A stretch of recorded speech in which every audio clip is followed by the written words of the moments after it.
Sa paggaganchilyo, importante nating malaman ang paghawak ng yarn sa daliri natin, paghawak ng crochet hook,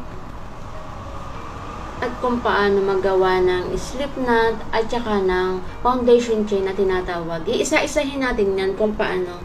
Ipapakita ko muna sa inyo. So, ang unahin natin ay yung paghawak ng yarn. Kung paano natin ilalagay natin sa ating daliri. So, ganito yun.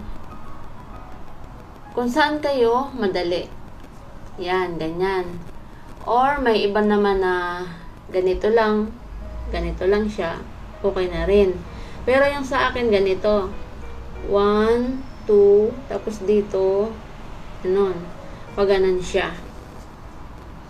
So, hindi importante yan kung paano nyo hahawakan ng inyong yarn. Kung saan kayo komportable, yun yung points dito.